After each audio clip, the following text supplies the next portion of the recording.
Eli stood near the old train station, his hat pulled low against the wind. Dust blew through the quiet town, but he didn't move. He had been standing there since sunrise, eyes fixed on the empty trail where the wagon should have come from. In his hand, he held a small folded letter, worn at the edges and soft from reading it too many times. The letter was from her, Clara, the woman he had agreed to marry without ever meeting in person. She had written kindly, with careful words, saying she would come on the third wagon from the east. That day had passed 2 days ago, and still there was no sign of her. People in town had started to whisper, maybe she changed her mind. One man said outside the general store, or maybe she never even existed. Someone else added with a laugh. But Eli didn't believe that.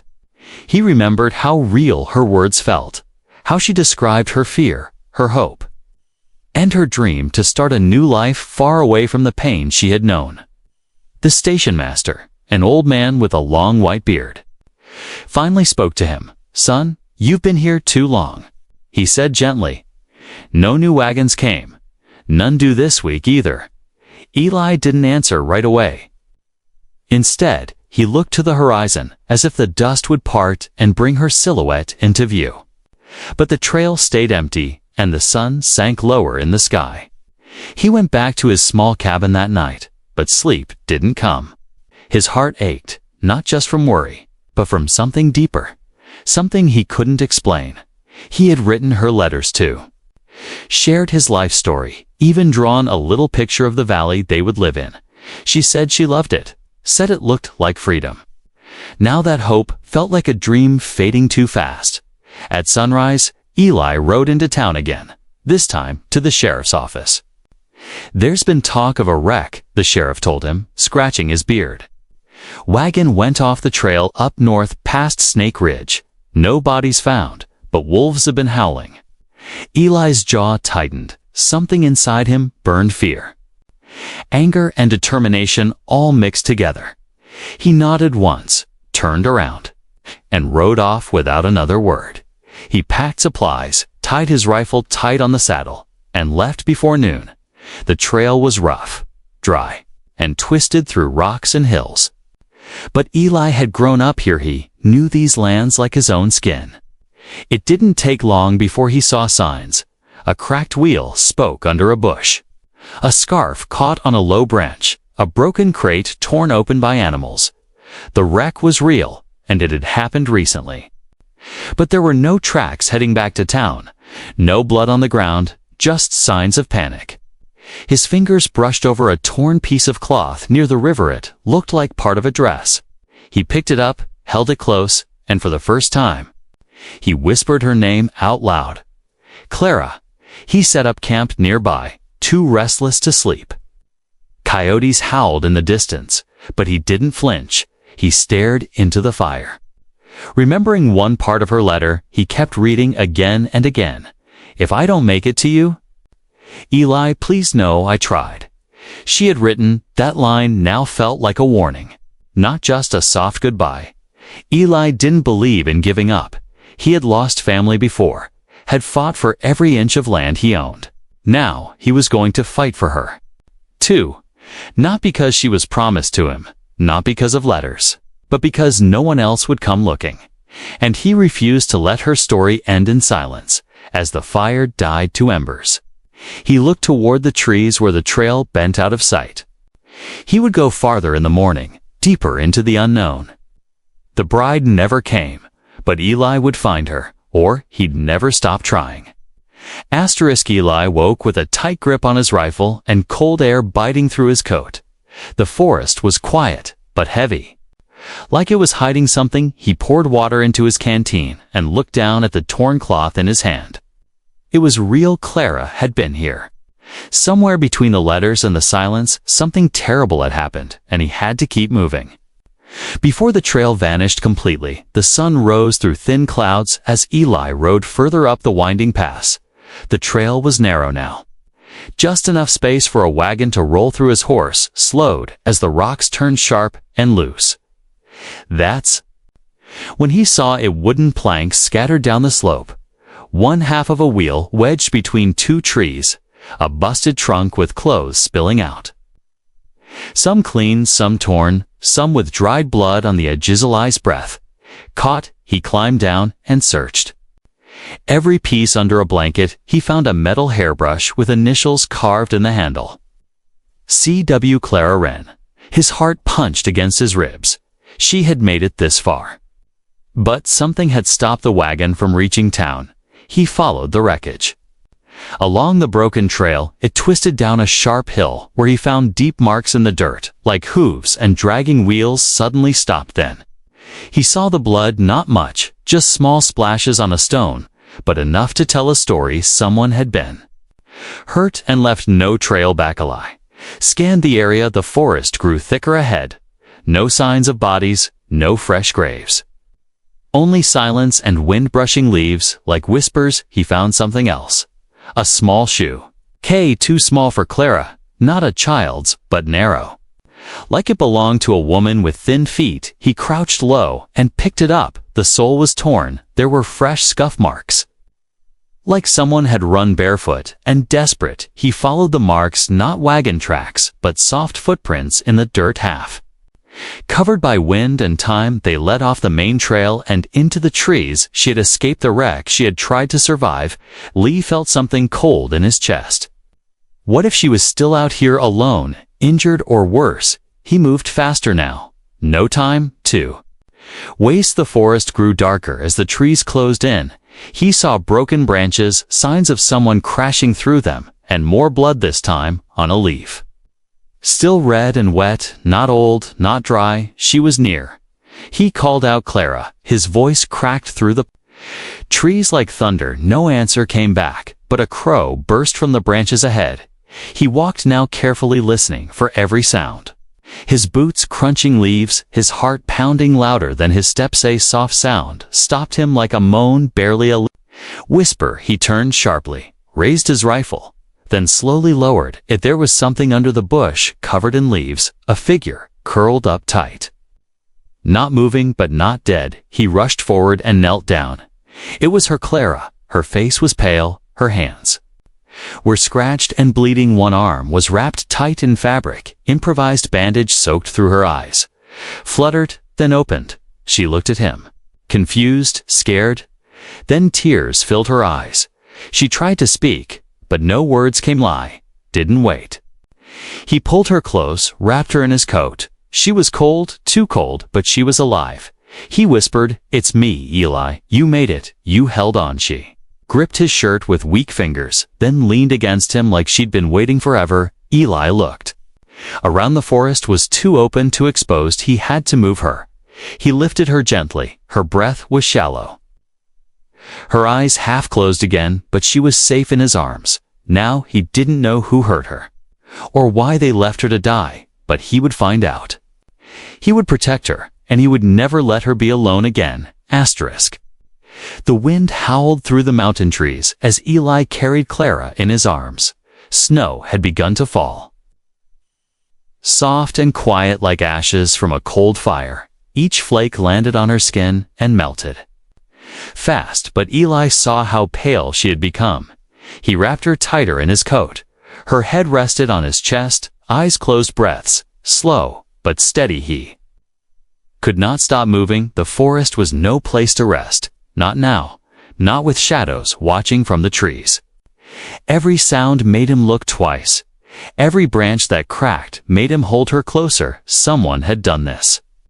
And Eli feared they were not far behind. The horse had been tied near the ridge. Patient and silent, Eli laid Clara gently across the saddle and climbed up behind her. He held her carefully as the horse began the slow journey down the slope. The snow deepened by the minute. Soon it covered the broken branches and footprints, but Eli had memorized the trail. He counted every turn, every fallen log, every silent threat. By nightfall, they reached a small hollow near a frozen stream. Eli knew of an abandoned trapper's hut nearby. It wasn't much, just for walls and a roof of bark, but it would be enough to keep her alive. He lit a fire from dry twigs and broken crates. He laid Clara beside it. Her body curled in a blanket, her lips whispered something, but he couldn't understand. He boiled water mixed what little dried herbs. He had held the cup to her lips. She drank a little, coughed, then whispered again. This time he heard it, one word. Trapili leaned closer. Trap? What trap? Who did this to you? He asked softly, but Clara shook her head.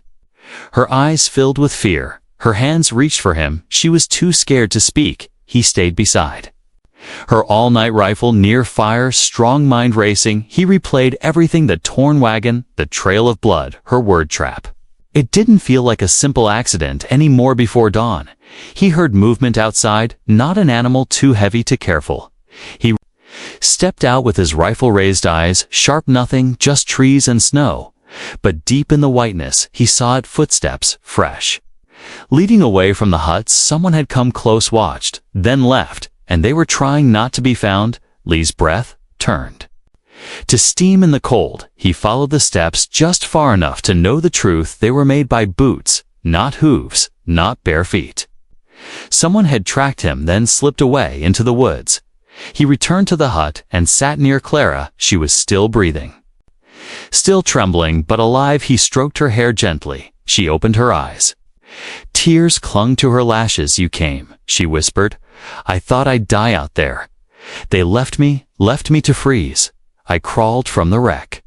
But they followed. The lie's jaw clenched. Who followed you? He asked. Her eyes shut again, her voice too faint, but her fear said more than words. He didn't need answers yet. He just needed her safe. He would not let anyone hurt her again. Whoever had done this, whoever was watching, they would pay. I sat at the doorway until morning. Snow fell heavier now, covering the tracks, covering the danger, but Eli didn't care about the cold. He had found her. Now he would protect her, and soon he would find the truth hiding in the snow. The morning light broke through the trees in silver beams. Snow still fell, but softer now.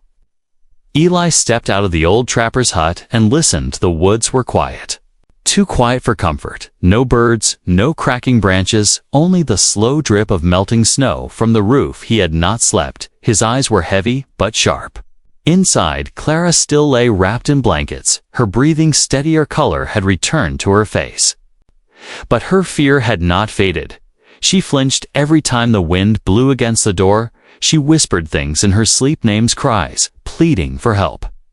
Eli had heard war cries before, but nothing shook him like Clara's voice trembling in the dark. He warmed more water and held it to her lips. She drank slowly, her hands weak but no longer shaking. Eli asked no questions, yet her eyes told him everything. She had been through something cruel, something no letter could explain. She opened her mouth and tried to speak. This time her voice came through the fear. It was a setup, she said. The wagon wasn't supposed to crash. It was forced off the road. 2 men were waiting in the trees. They shot the driver. They tied me up. My lie's jaw tightened. Why? He asked. Why would someone do that? She looked down at her hands. My stepfather, he sold me to a man in the East, said. I owed him for raising me. I escaped, ran away. I thought if I got far enough, he wouldn't follow, but he did. He paid men to bring me back or kill me if I refuse. Lai stood up and walked to the door. His heart burned with rage. She had run from chains, had come all this way, hoping for freedom. And they still hunted her.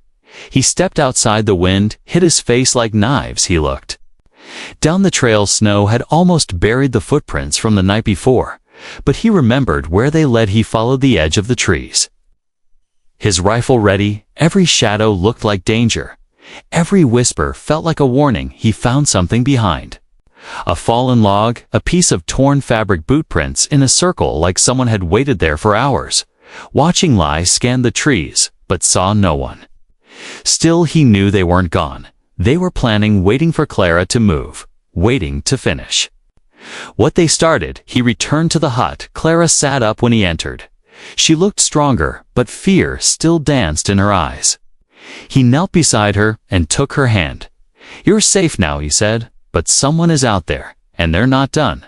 We can't stay here long. We have to move. You trust? Mesh nodded slowly. Yes, you're the only one who came. He packed what little they had blankets, water, his rifle, and a small knife Clara kept hidden in her boot. They left the hut by the side path avoided open. Roads moved through thick trees. Eli led the way. Clara walked close behind. Her steps slow but steady. They traveled for hours, cold biting through their clothes, until Eli found a narrow ridge where rock walls bent inward, a hidden place almost like nature had carved a shelter for them. Was dry inside, closed off from the wind. A perfect place to rest without being seen. Clara sat against the wall, her hands pressed to her knees. Eli watched the trail below. Through a gap in the rocks, he saw nothing. But he knew they were being followed. The silence felt too thick, too perfect. He would stay awake tonight. He would not let anyone come near her again. Not without a fight tanned. If someone did, they would not find a helpless girl or a tired cowboy. They would find two souls who had survived the cold and would not break. The wind had calmed, but Eli felt no peace. He stood at the edge of the rocky shelter, watching, waiting. His eyes scanned every shadow below the trees. His grip on the rifle never loosened. Behind him, Clara sat on a pile of dry moss, her back against the stone wall. She clutched a scarf in her lap. It had once been white, now stained and torn. She twisted it in her fingers, as if trying to forget the hands that had grabbed her. I'll turned to her. You haven't told me everything, have you? Clara looked up, her eyes wide, then soft, then full of tears she tried to hold back. No, she whispered. There's more I wanted to tell you in a letter, but I couldn't. I didn't want to scare you away. He sat beside her, close but careful. Let her speak when she was ready. She took a shaky breath. That man who paid for me, he wasn't just cruel. He was powerful. He runs caravans through 4 towns, owns half the land back east. And when I said no, he didn't beg, he threatened. He said if he couldn't own me, he'd make sure no one else would deal. His jaw tightened. That explained the trap. The wagon, the shooters, they weren't just thugs. They were sent by someone with money and reach, someone who didn't care who got hurt so long as Clara disappeared. She wiped her eyes and looked at him. I thought if I got far enough, if I made it to you, he'd stop. But I was wrong. He's not going to stop. Lee didn't flinch. Then we don't stop either. We stay ahead. We fight back. Wara's voice dropped to a whisper. He's got people everywhere. He bribes sheriffs. Buys silence. No one ever helped me. Until Yui. Lee stood and looked out again, his eyes full of fire. Now, if that man wanted a fight, he had just made it personal. Eli wasn't just a cowboy, he was a survivor, and no rich devil was going to take that girl again. They spent the day hidden, only moving when shadows shifted. They boiled roots, shared dry bread. Clara's strength returned. Piece by piece, with every breath, every small laugh, she became more alive. That night they lit no fire, only sat in silence under the stars. Eli watched her as she looked up at the sky. She pointed at one bright star. My mother used to say, that star protects lost souls, she said. It guides them back. Homely looked at the same star, then at her. Then maybe it brought you here. She smiled. The first real smile since he found her. It was soft, grateful, full of something he hadn't seen before. Hope. But just as he began to relax, he heard it again, a soft snap far below, too sharp for falling snow, too quiet for an animal. Lie didn't speak. He just raised his rifle and stared into the dark. Clara froze. She knew the sound too. They are close, she whispered. I feel it. Teal nodded. Then we move at first light. They want you. They'll have to come through me first. That night they did not sleep, only listened and waited, because now it wasn't just about running. It was about standing their ground. Clara leaned her head on his shoulder, her voice soft as the wind. You should have left me in the woods. This isn't your fight. Lee shook his head. You're wrong. The moment I read your first letter, this became my fight. She closed her eyes, letting herself rest. For the first time without fear, because now she wasn't just surviving, she was protected. She was no longer alone. The morning came, cold and quiet. No birds sang, no branches swayed. Only the sound of Clara breathing, slow and steady beside the stone. Wally rose first. He scanned the valley below. Frost shimmered on every leaf, but something else caught his eye. A figure far down the slope, still watching the man wore a long coat, dust-colored, blending with the rocks. A wide hat shadowed his face. But Eli saw it. He wasn't hiding. He wanted to be seen. Clara followed Eli's gaze. Her breath caught. "That's him," she whispered. "He's one of them." Eli stepped back into the shelter. He loaded his rifle with calm hands. He didn't blink, didn't speak. His silence was louder than a scream. They packed quickly. No time for fear, only action. Eli helped Clara onto the horse and covered her with a blanket. He rode beside her, every step slow and measured, but inside his blood burned.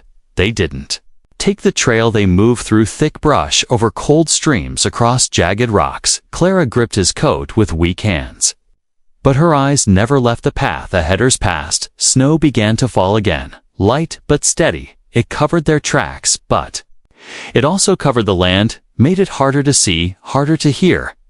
Midday, they reached a cliffside cabin, an old line shack Eli had used long ago.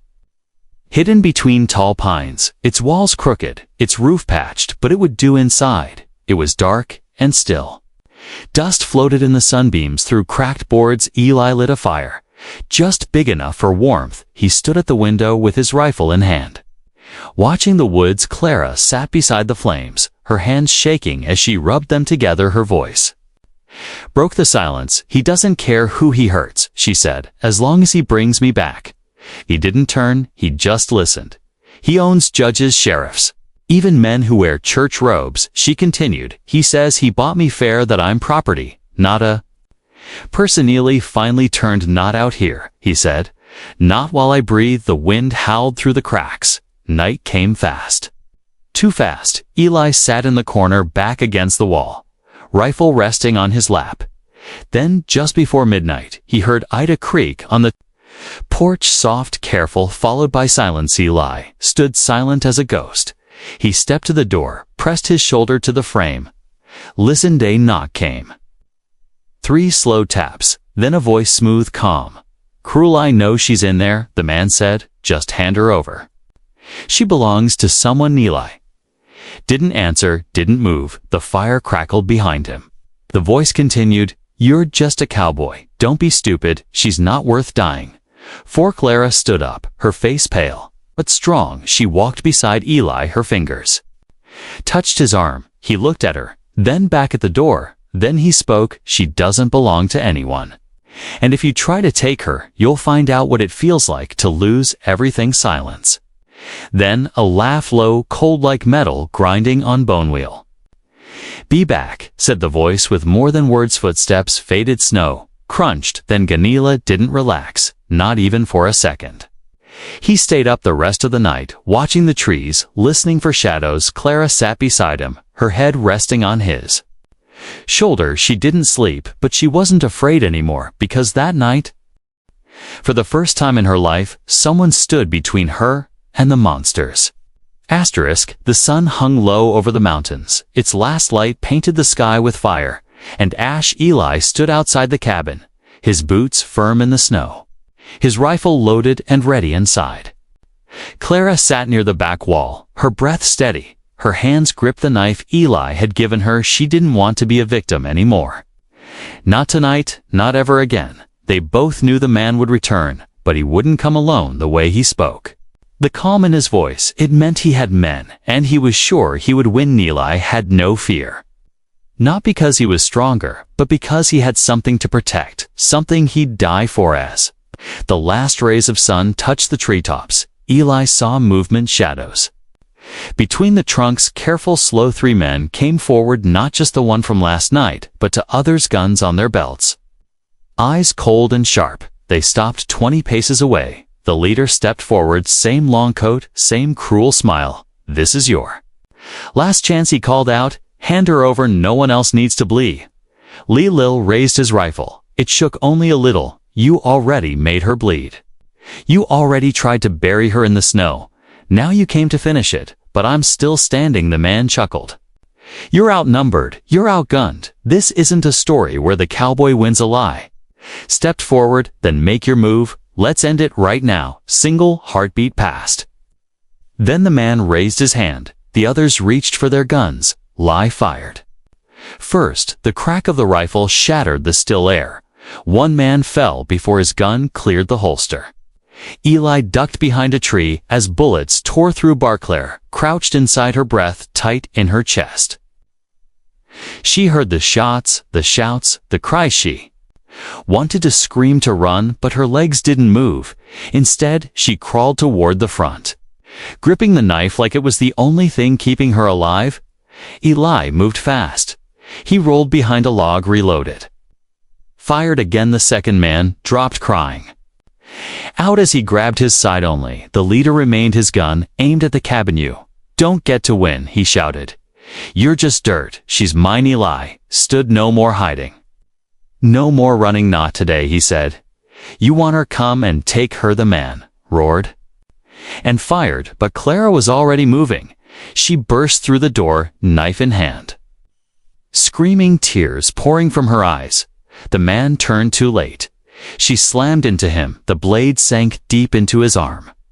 He dropped the gun and swung wildly. Eli charged forward, tackled him into the snow. They rolled punches, flew, blood hit the white ground. Eli grabbed a rock, brought it down hard again and again. On his hands, his face, his heart pounding like thunder, Clara crawled to him, wrapped her arms around his waist. He held her close. Neither of them spoke. They didn't need words. Not anymore. The fight was over. The nightmare had ended, but something new had begun, something real, something worth surviving for. The snow melted slowly in the days that followed. Sunlight returned to the valley, not strong, but warm enough to chase away the last chill of fear. Eli and Clara stayed in the cabin for a while longer. He patched the holes in the roof. She mended the torn blankets together. They turned the broken place into something safe, something that almost felt like home. Clara moved with more strength, now no longer hiding behind shadows. Her eyes were Clee's. Wise were brighter, her hands steady. Each morning she stepped outside and breathed deep, as if tasting freedom for the first time. Meal never left her side. He kept watch at night, listened to every wind shift, every branch crack. But no more men came, no more threats. The storm had passed. One morning, Clara stood at the edge of the ridge. The sky above her stretched wide and endless. She wore a plain dress Eli had found in a bundle left behind at a wagon post. It didn't fit perfectly, but it was clean, soft white. Lee stepped beside her, his coat slung over one shoulder. The wind pulled at his shirt. His eyes looked not at the land, but at her. She smiled, a real one. Open sky, the trees, the quiet world watching. "I never thought I'd live this long," she whispered. "Never thought I'd meet someone who didn't want to own me. Just hold me." Eli nodded. "I never thought I'd wait at a station for a bride who never came, and still find her in the woods stronger than anyone." They stood in silence. No promises spoken, no papers signed, just hands held, tight eyes, locked souls resting. Later, they sat by the fire outside the cabin. The sky above was painted with stars. The same star Clara had pointed to before, still shining, still watching. She leaned her head on his shoulder. "You know," she said, "all those nights I prayed someone would find me. I thought maybe the stars heard me. Maybe they sent you." Eli looked up, then back at her. "Maybe they did, or maybe I just followed the trail of a good heart." She laughed softly. The kind of laugh that comes only after pain has passed, the kind that heals. The days became weeks. The snow gave way to green, flowers bloomed near the creek. Deer came close to drink, birds returned to the trees together. They planted vegetables, fixed the fence, built a small table under the tall pine. It wasn't a grand life, but it was there. Sometimes Clara still woke from dreams with tears. Sometimes Eli still stared too long at the trees, but the fear faded little by little with every sunrise, with every shared meal, with every quiet moment. Evening, as the sun dipped low, Clara stood by the old wagon wheel Eli had hung from a branch like a marker. She placed her hand on it. "This wheel carried me across half a country," she said, "and nearly to my grave. But it also brought me to Yui. Stepped behind her, his arms wrapped around her waist. You brought yourself, I just made sure you didn't. Get lost, they stayed like that, wrapped in the quiet, wrapped in each other, no longer running. No longer hunted, just living, just healing. Just loving under open sky.